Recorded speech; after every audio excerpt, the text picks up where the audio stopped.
Greetings, ladies and gentlemen. It is a beautiful September 29th, 2019. Today's topics on the Krusty Canuck podcast will be guns and the climate hype. All that and more coming up on the Krusty Canuck podcast. Stay tuned. Hit it, sweetheart. Because I am hard, you will not like me. There is no racial bigotry here. Here you are all equally worthy. Good afternoon, ladies and gentlemen. I'm your host, Krusty Canuck, and this is the Krusty Canuck podcast on a beautiful 29th September 2019. As I mentioned in the intro, we will be discussing, well, I'll be discussing guns and the climate hype. So we'll start off with guns in Canada. Okay, now I'm not going to ask you to give me a show of hands or weigh in or whatever, but you and I both know, my listeners and viewers alike, that, yeah, guns can be bad in the hands of bad people. Okay? Just like a van can be bad in the hands of a crazy man, or a Ryder truck can be bad in the hands of a crazy man or woman, or whoever gets caught rampaging through people, like a couple individuals did the past few years. One stinky kid in Edmonton and one self-proclaimed incel in Toronto. But I'll leave you the links eventually to look that up. But yeah, it just goes to prove how dangerous some people can be. Now, Mr. Bill Blair, and Minister of Organized Crime, or whatever his title was, I'll leave a link for his work, or supposed body of work. I don't think he's done much, ladies and gentlemen, in regards to securing or, stopping organized crime. But it's funny how, we're in the midst of an election, and we're trying to keep things safe and secure, and all these other politicians have had these numerous platforms in regards to guns and what's going on with our security in this country. Now, I remember far back in the 90s when the Liberals sat there and talked about the whole long gun registry issue and how many billions of dollars were wasted in making sure that more and more people were getting better qualifications in the name of safety. And that's when the RPAL and PAL came into effect, where you had to take some training courses and make sure you understood the pros and cons of rifle and pistol safety and what to do and what not to do and how to store it, how to transport. And it ended up costing the Canadian taxpayer quite a bit of money back in the 90s, just for registration alone. Now, I understand the sense of public safety. I do. But I'm a gun owner, and I keep my guns locked up, and I'm more than qualified to shoot them at a range or to go hunting with them. And this is training that I received in the military that gave me a proper insight on gun safety, right? And basically showed me the pros and cons of using a firearm effectively and safely. And I, too, have taught soldiers how to use said firearms safely. But unfortunately, we have politicians and elected officials and so-called appointees and experts, quote-unquote, that think they know better. Now, Mr. Bill Blair, he was an ex-Toronto police chief, know-it-all. Without trying to sound so lame here, I'll be leaving a link to some of the stupid quotes that he has said. Him and his cronies, and of course the Liberal government, based on their platform, which I just downloaded. Don't worry, I got rid of the files. Now, considering that it's election time, and everybody's flinching and flailing to get their points across, but I'll just read you a page from the Liberal platform. It's on page 38 of the platform that you can download if you actually go to the Liberal site. And well, here's what they have to say. Keeping Canadians safe. Canadian communities are fundamentally safe and peaceful places to work and play. But that doesn't mean there isn't more work to do. We will continue to move forward with the things that keep Canadians safe today as we build a safer and more secure world for our children and grandchildren. Now, this is from the Liberal platform page of their election campaign. And the heading itself, like I say again, it's page 38, and the heading is Keeping Canadians Safe. Their stance on gun control. Right here in bold letters, they will say, we will ban assault rifles and crack down on gun crime. Okay, firstly, if you're a new listener to this program, an assault rifle, there's no such thing. Okay? That's just some civilian term that come up to put scary things in their place. Now, I know for a fact that whether you get a bolt-action rifle or a semi-automatic rifle in this country, you're only allowed to have a maximum of 5 rounds capacity. Now, in a bolt-action rifle, you can have as many rounds as you want, right? Really, I would like to see somebody manufacture a 100-round drum or magazine for a bolt-action rifle. That'd be quite hilarious. And hats off to the poor bastard to have to carry it. But still, bolt action, you're allowed more than 5 if you can, if you can muster it. But when it comes to buying a semi-automatic rifle, that means when you pull the trigger, round goes off. Bang, bang, bang, bang, bang. That's semi-auto, folks. And it doesn't matter if you have an AR-15 or an M14 or a knockoff or any kind of knockoff for that matter with the semi-automatic firing format. You're only allowed a capacity of 5 rounds, right? So if someone wants to break into a building and cause some real damage, there are ways that they could figure that out. But chances are they'll probably be carrying more than 1 or 2 magazines to do so. Now, our friends in the States, based on their state laws from state to state, some can have 30, some can have 20, right? I'm not really familiar with a lot of American gun laws, but I know in some states you can carry a 30-round magazine with no implications. Overseas, our rifles consisted of semi-auto and automatic fire. That's because they were military rifles. They weren't called assault weapons. They were called military rifles. Now, there are variants, many companies, many jurisdictions, many manufacturers, many companies that have the same mechanism of semi-auto as some government rifles do. The RCMP and most police forces carry a C8 carbine or a carbine based on the AR-15 model. They have the capacity to fire more than 5 rounds. They are authorized to have more than 5 rounds in their magazines, while us civilians are not. So if you're worried about assault rifles, worry about that. But I'm not saying the police are a threat, nor am I saying an AR-15 is a threat. I'm saying the lack of common sense and approach to a gun issue is a threat. Okay, I'll carry on here. Gun crime is on the rise, and often people are killed and injured because criminals have used military-style assault rifles. These guns are designed to inflict mass casualties and have no place in Canada. Canadians are tired of excuses and know that thoughts and prayers do not make our communities any safer. Unlike conservatives who want to weaken Canada's gun laws, we will make gun laws stronger. We will move forward with a ban of all military-style assault rifles, including the AR-15, and we'll take other steps to keep people safe from gun violence, including introducing a buyback program from all the military-style assault rifles legally purchased in Canada, with fair market prices for owners and more resources for law enforcement to administer said program. Working with provinces and territories to give municipalities the ability to further restrict and or ban handguns, and protecting the rights of hunters and farmers by not bringing back the long gun registry. Hunters and farmers do not use or need assault weapons. Okay, I just said you're only allowed a capacity of 5 rounds. And any kind of semi-automatic format. It doesn't matter if it's an old style. It doesn't matter if it looks like a 22, or it's a 30-06, or a 5.56, or 2.23, or 3.08. You're only allowed 5 rounds capacity in any kind of semi-automatic rifle. And in a pistol, you're only allowed 10 in a semi-automatic format. That's been in the book since the 90s, ladies and gentlemen. So to these liberal crackpots who are sitting there promoting their party's proletariat, shame on them for not knowing any better. Bunch of wankers. Right? To crack down on gun crime and make our communities safer places to live, we will continue to fight gang-related violence by investing an additional $50 million each year for 5 years in a dedicated funding stream to help municipalities meet the needs of communities at risk.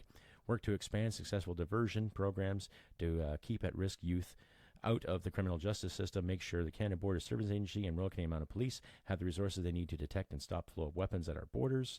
Require everyone importing ammunition to show proof of valid firearms license, which we do. Hello. It's already in the books there, folks. You're just regurgitating something. make it harder for legal weapons to get into the hands of criminals by further strengthening safe storage laws. Okay, now I looked at that safe storage process, and they're basically contemplating having a central system, basically like a central lockup, for every gun owner in certain areas to put their guns in after a day's shooting or a day's hunting or what have you. No, they don't want us to keep guns in our own homes because, someone might break in and steal them. That's their logic. Bullshit. Address the problem of gender-based and intimate partner violence head-on by temporarily suspending firearms license for people who are suspected of posing a danger to themselves, others, including their partners or kids. Okay, that has been in effect since the 90s too, so that's nothing new. Okay, if you're convicted of a crime in Canada, no, you don't get a gun license. If you've been convicted of beating up your wife or beating up your husband or beating on your kids, no, you don't get a gun license. It's that simple. Right? Introduce a system for flagging bulk purchases of guns. Well, what constitutes a bulk purchase?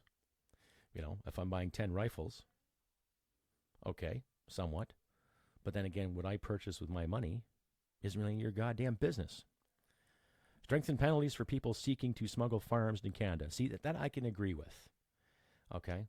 And that's been in the books for a long time, too. You're caught smuggling an illegal firearm, meaning you have no place owning it. You don't have papers to back it up. Yeah, get a penalty, right? And limit the glorification of violence by changing the way firearms are advertised, marketed, and sold in Canada. Okay, well, firstly, how is advertising a gun glorifying violence? You can watch any TV show, any soap opera, and violence is glorified. Sexual violence is glorified, right?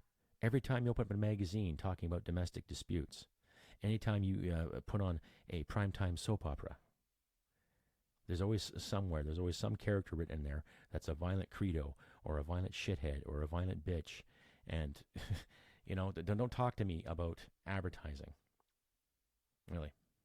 Like, look at all the video games out there. I'm not a video game player. I'm not a gamer.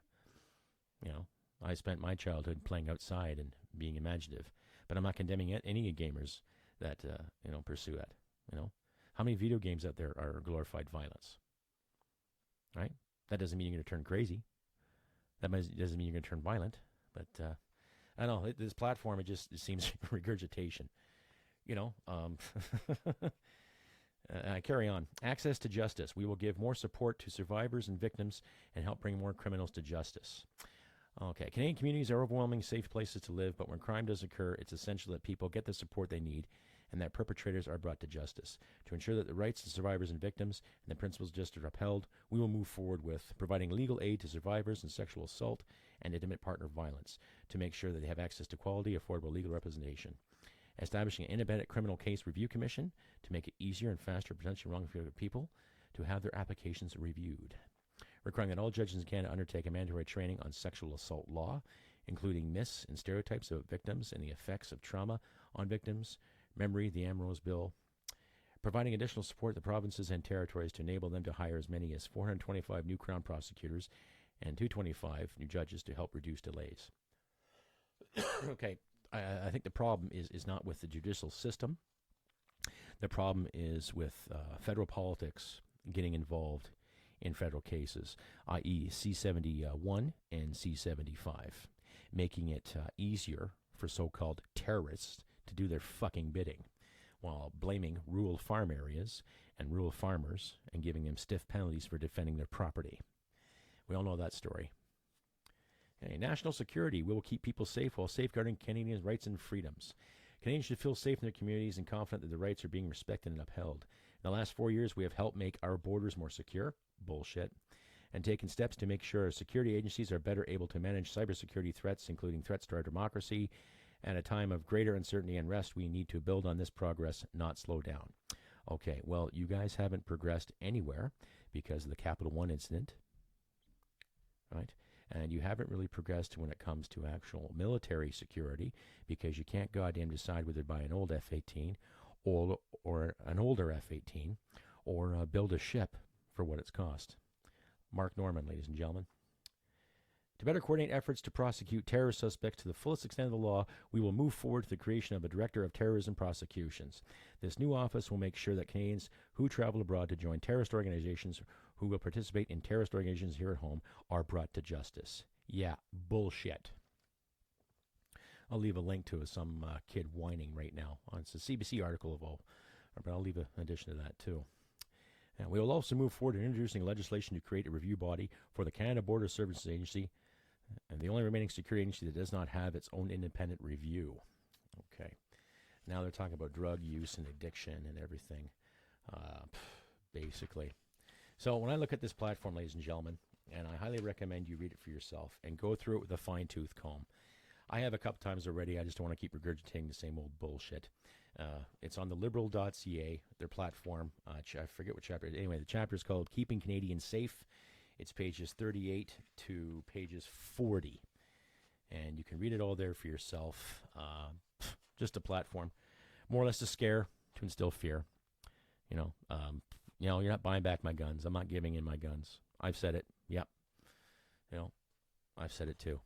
And when I look at this platform, I don't see anything substantial that's going to guarantee anyone's safety. If someone is determined to harm you, okay, if someone's determined to take something from you by force, whether they have a knife or a hammer or a gun, they're going to follow through with it. If someone has the intention of stealing something from you by force, they are going to do it. It doesn't matter if they have a gun or a knife or a sharp pointy stick or a brand new sharpened pencil. They are going to do it. Okay? I just gave you a couple examples of the two people, the shithead in Edmonton there a couple years back who drove the Ryder truck, what his intentions were. The incel idiot in Toronto, I think it was last spring, who drove a van through people. So it's not about guns, ladies and gentlemen. I don't care what John Tory says. I don't care what Bill Blair says. They're basing everything on fear and control. Okay? Yes, gun crime was a problem. It's been proven there were illegal firearms brought over the border. And there might have been one person or two people that stole guns from Saskatoon or Regina and used them in the Danforth shooting. Needless to say, it was an illegal gun purchase, whether it was stolen or given to them, and they used it illegally. And they committed a heinous crime. And I don't believe that every gun owner in this country, whether it be a sportsman or sports lady, or hunter or collector, or an avid shooter, should pay the price for that. How many teenage boys pay the price when other teenage boys get nailed for drunk driving? How many women have to pay the price if a handful of women are caught drunk driving? Like, this corporal punishment mentality has got to stop. Really, ladies and gentlemen, it doesn't matter who you vote for, really. I've talked to lots of people on my website in regards to gun purchases and gun violence, and I've had more responses from actual gun owners, legitimate concern from gun owners, rather than people who are anti-gun. They all say the same thing. Oh, well, if you love guns so much, go live in the States. Or if you love guns so much, go live here. I've actually had a few people say, oh, why don't you just go fucking blow your head off if you love guns so much? Like, is that the mentality we have to face when it comes to guns in this country? Like, just because some person doesn't like you having a gun, it's not up to that person to destroy you, because now you're fucking with my freedom. I'm not fucking with your freedom. I'm not telling you you must go buy a firearm.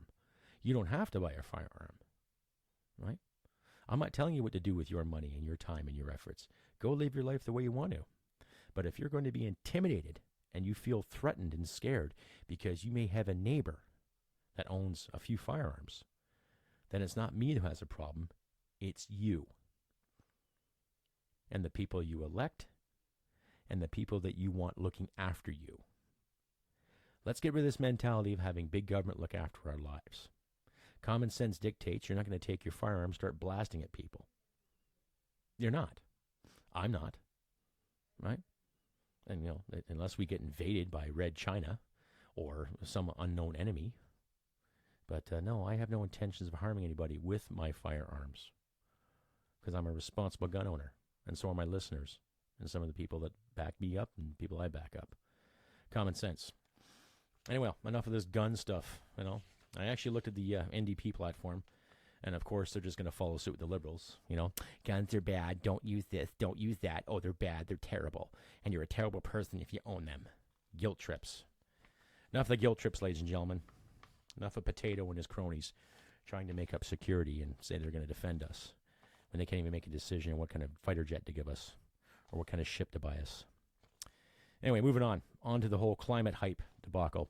We've all seen the Greta Thunberg issue and her empowered and passionate speech about stealing her childhood and all that other good stuff. And, I'm not going to piss on a teenager. I'm not going to give a teenage girl or teenage boy a hard time for standing up for what they believe in. As far as I'm concerned, in this day and age, based on the internet and based on the connections that we have with other people, by all means, sister, go speak your mind. Brother, sister, whatever, speak your mind. But I am really, really getting tired of the hype. We're seeing all these people and all these politicians weigh in about how, we have to give this and we have to stop this, and oh my God, we gotta stop fossil fuels and we gotta stop coal and we gotta stop using single-use plastics. And okay, well, like I've said before in numerous of videos and podcasts here, you can start by stop putting raw sewage in our waterways. Quebec City, Montreal, Toronto, Hamilton. You can stop that shit right now, literally. Stop putting shit in our water. Vancouver and Victoria, same to you clowns. Right? Stop putting shit in our waterways. Okay? There's a fucking idea. Okay? And while you're sitting there dictating to the rest of us peasants or serfs, right, you can start showing an example too. How about presenting actual green technology that can save us from my untimely demise in 12 years, right? Biodiesel. There's a suggestion. It's made from animal fats, made from vegetable fats, made from vegetable oils. There's a combination. It works, right? You want to sit there and say you're punishing polluters, but you're only punishing the middle class by charging me an extra 30 to 35 or 40 cents a liter of gasoline, and then by putting up my heat and hydro costs by an extra $2 or $3 or $4 a day. Where is this extra revenue going to? Is it going to create a supercharged anti-carbon device that's going to suck all the bad bits of our air? Is it going to automatically purify our water? So that's the thing. When these fucking weirdos, and I'm sorry, but I'm going to say fucking weirdos, and their infinite wisdom on emergency, it's all the hype. Now, Ms. Thunberg, I think she made a valid point when it comes to, okay, we have to do something. Fine. I agree. What's got to be done? You want to annihilate fossil fuels. Okay, well, with annihilating fossil fuels, there are lots of daily use, a lot of things in our daily lives that we use. Everything from cigarette lighters to cell phones to the shoes we wear to the clothes we put on our backs to things that make our lives easier, i.e. like microwave ovens and refrigerators. You want to get rid of fossil fuels. Okay, what are what are some of the solutions? Oh, wind power, yeah, that works too. What cranks the wind turbines? What lubricates the wind turbines? Do you use biodiesel for that, or actual lubricant oil? You want to put solar panels up. Okay, well, I guess you haven't lived in eastern Alberta during the winter. There isn't too much sun, right? Here's an idea, and this is a solution just off the top of my head. How about give Canadian citizens the incentive to power their own homes? And if they want to share their power, they can. There's an idea. That would probably be a lot easier on the main grid. That'd be a hell of a lot easier for people in rural areas too. Can we do that? Oh, no, you need government permission. Oh, well then. Yeah. Or here's an idea. Give us incentive to create our own biodiesel engines. Or how about employ some engineering students with a background in mechanics and a background in fossil fuels to create an engine that can burn less fuel and yet go just as far. See, I would be all for regulations like that, rather than just telling me, no, you can't buy this, no single-use plastic, no straws, no spoons, no forks.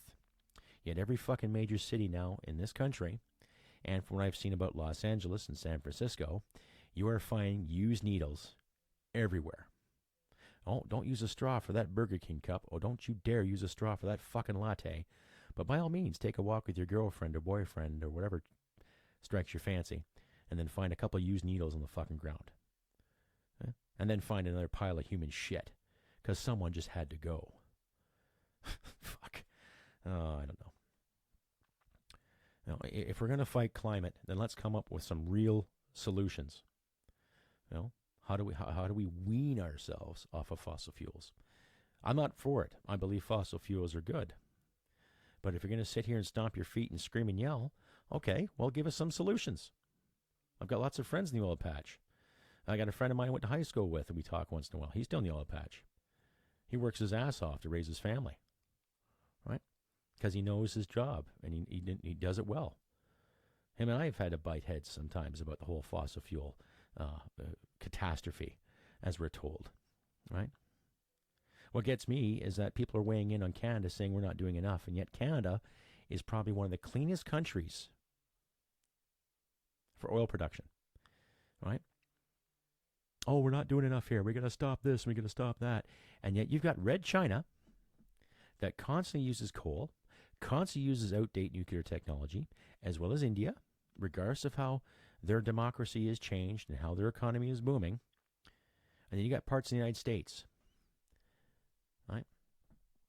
I'm not blaming my American friends, to my American listeners out there. I'm not trying to disenfranchise you at all whatsoever, but you catch my drift, right? Right?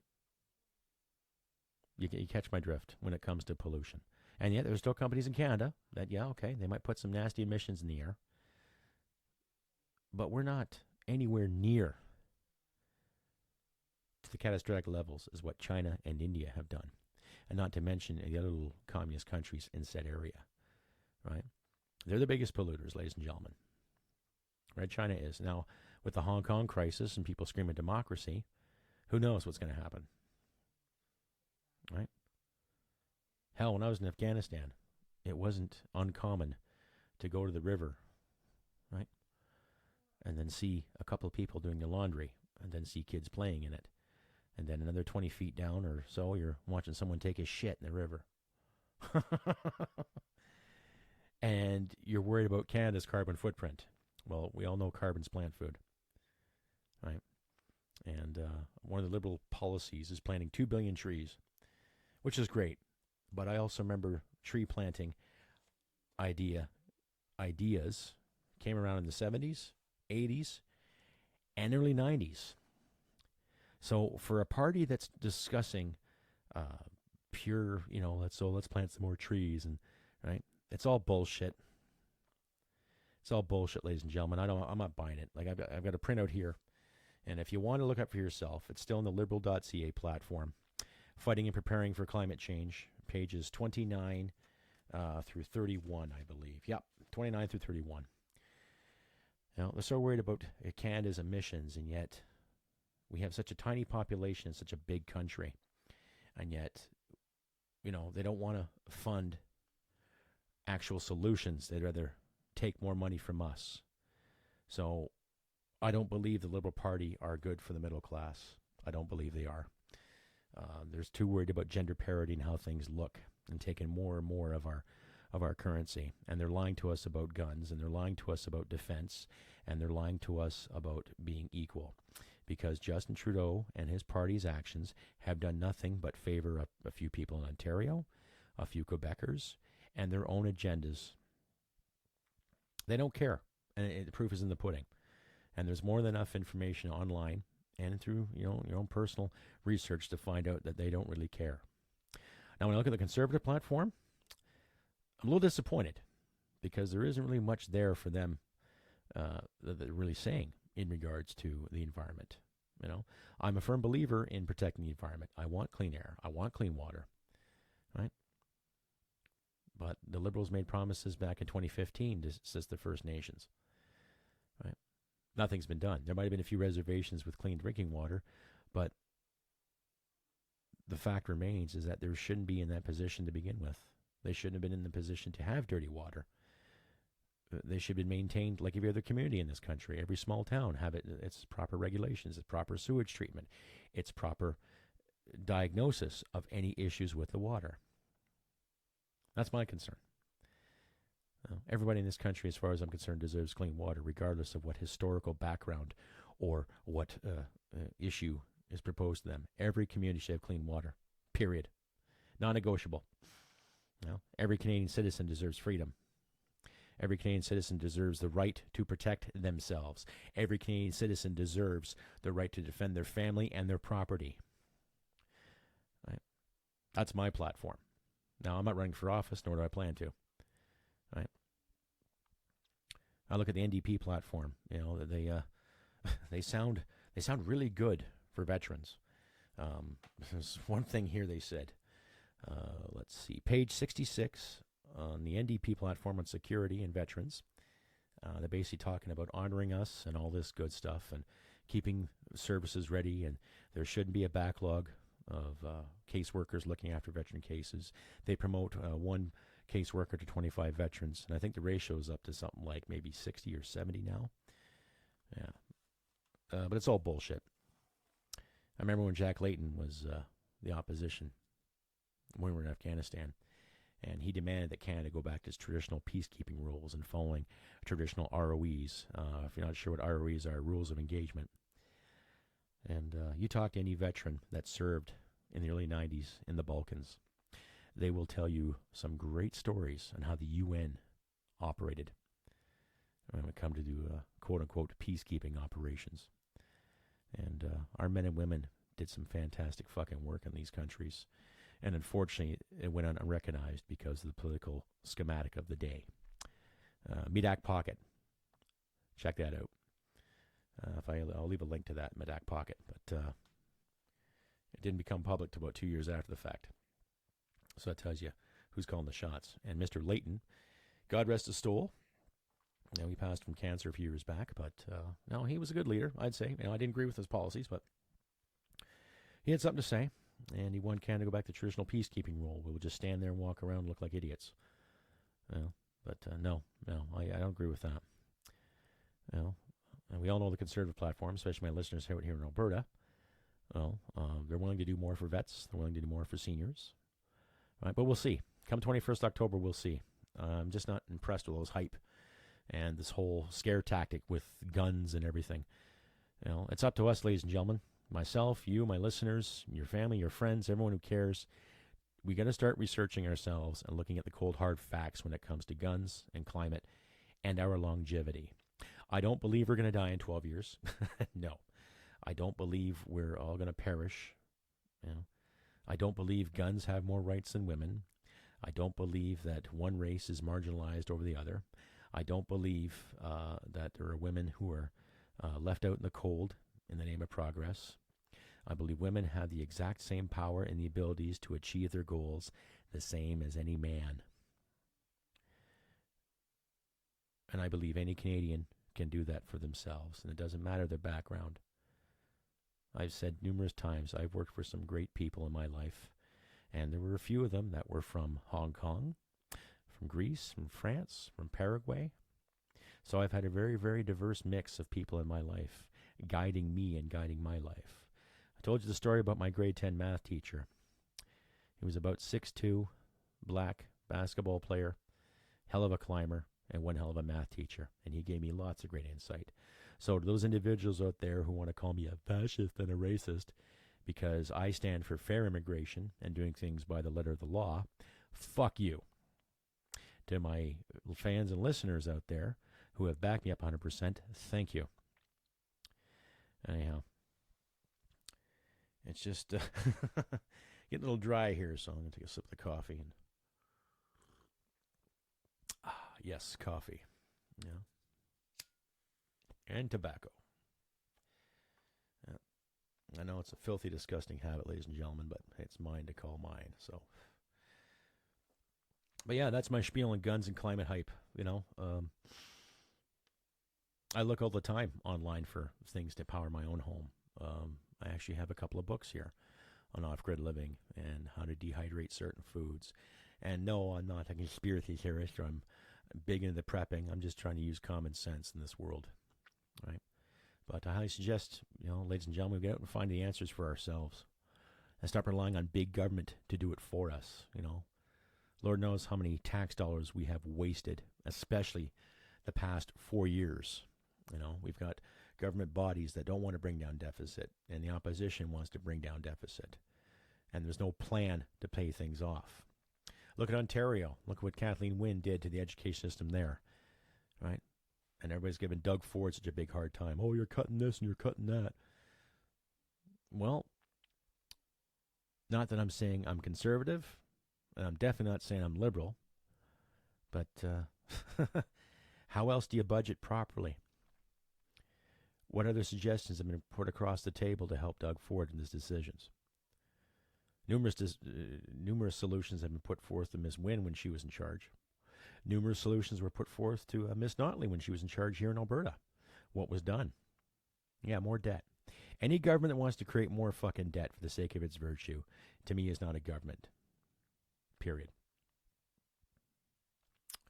I don't know. You tell me. Anyway, if you want to reach me, you can reach me at crustybcanuck67@gmail.com. And you can find me on Facebook at Krusty Canuck. You can find me on Instagram at Canuck Krusty. Or here in Podbean, krustycanuck.podbean.com. Right? And you can become a patron too if you donate anywhere from $5 to $10 a month, a committed donation of $5 to $10 a month. I will mail you a t-shirt of your choice from my teespring.com line. And I'll leave links at the bottom here so you can decide for yourself. And 30%, I say again, 30% of every donation and or sale I will give to the Veterans Association Food Bank in Calgary, Alberta. They've come a long way in the past few years helping vets out. They've actually put some veterans through school. They've taken some veterans off the street, and they have fed copious amounts of families with their volunteer work. They've built ramps for people in wheelchairs. They've built access ways for disabled veterans. They do quite a wonderful job, ladies and gentlemen, and I am proud to sponsor them, and I'm proud to donate to them whatever I can, whether it be cash or my time, which I have done. And I'm going to keep on doing it. And I suggest you guys do it too. It's one of the better charities out there for men and women who have served. And they really get things done. Or I'll leave a link at the end of my page so you can donate to them directly. If you donate $25 or more to them, you will get a tax receipt. So therefore, you give them $50 or $100, you're good to go. Right? Or you can just give them $5. Every little bit helps them out. They're really good people down there. I've had numerous conversations with them. Some are from logistics branch, some are from the Air Force, some served in the Navy, some are in the Army for the longest time. Some people now just retired, and they're giving their time and effort to a Veterans Association Food Bank in Calgary. A really good cause, and it's the charity that I'm sponsoring with this podcast and my video series. So if you're going to donate, please consider donating to me or just the food bank if you like. Regardless, they're going to win. They're going to get a donation from my assets. And plus, it's going to supplement my income a bit too. I am employed. I am working. But it's nice to make some extra coin. And, please, consider donating $5 to $10 a month through the Podbean link or through Subscribestar. Anyhow, without further ado, ladies and gentlemen, I have been Krusty Canuck on this beautiful September 29th, 2019. The federal election's getting closer, ladies and gentlemen. We're getting closer to, I would think, hopefully a positive change. But I don't know. I'm not going to sit and try to get all politically science and do my take. We've got shit leadership. Time to change the shit. Time to throw it out. How else do you say it? We got veterans that need help. We've got seniors that need help. We need clean water in this country, and without worrying about the world emergency or the panic that is being thrown down our throats, let's start worrying about Canada first, and then we can probably find solutions to save the world. Right? Let's fight for clean water. Let's fight for pipes. Let's fight for gas and oil. Let's fight for longevity. Let's fight for prosperity. And above all else, let's fight for freedom and proper democracy. Anyway, I've been Krusty Canuck. Remember, take care of yourselves and your loved ones. And remember, humanity and merit wins the day. Take care, and I'll talk to you next time. Bye for now.